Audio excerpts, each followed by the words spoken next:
ডোমখালি সমুদ্র সৈকত আমাদের সবার অনেক পরিচিত এই সমুদ্র সৈকতটি।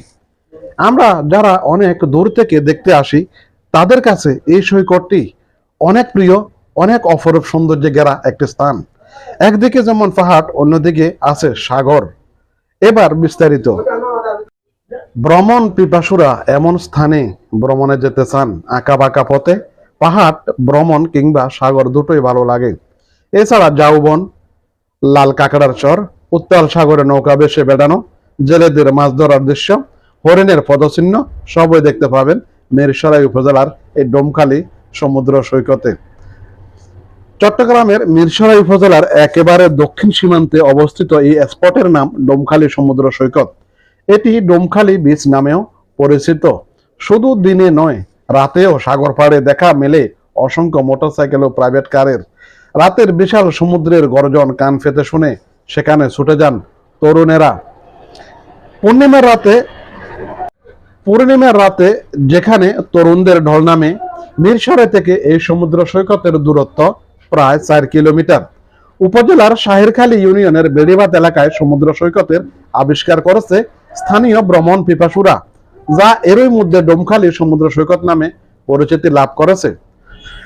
নতুন নির্মিত বেড়িবাঁধ জুড়ে সবুজের সমারোহ, পাখিদের কোলাহল, কিছু দূর পথ পাওয়ার পর সাগরের সঙ্গে মিশে যাওয়া ছোট ছোট খালের অবিরাম বয়ে চলা বাঁধের পূর্বে গ্রামীণ জনপদ আর দক্ষিণে সাগরের কোল জুড়ে ম্যানগ্রোভ বন।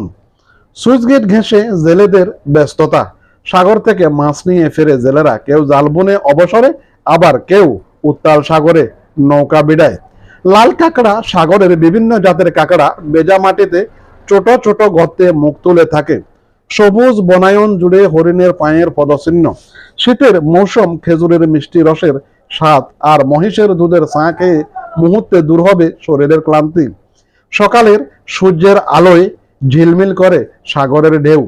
বিকেলে মিষ্টি রোদ আর সূর্যাস্তের সৌন্দর্যে মন কেড়ে নেবে যে কারো। ডোমখালি সমুদ্র সৈকত এলাকায় থাকা খাওয়ানোর জন্য এখনো কোনো রেস্টুরেন্ট বা আবাসিক হোটেল গড়ে ওঠেনি। খাবারের জন্য ছোট কমলদ বাজারে বিখ্যাত ডাইভার হোটেল তো আছে, যেটি 24 ঘন্টা খোলা থাকে।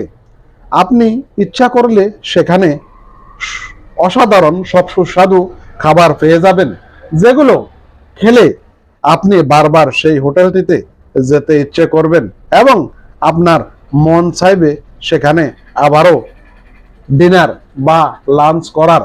একবার যদি আপনি সেখানে নাস্তা করতে যান, সেখানে আপনার বারবার ছুটে যেতে ইচ্ছে করবে।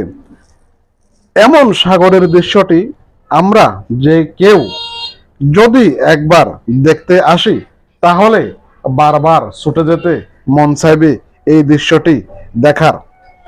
আমি যতবারই আসছি এই সৈকতটি দেখার জন্য, ততবারই আমি মুগ্ধ হয়েছি, কারণ মুগ্ধ হওয়ারই কথা।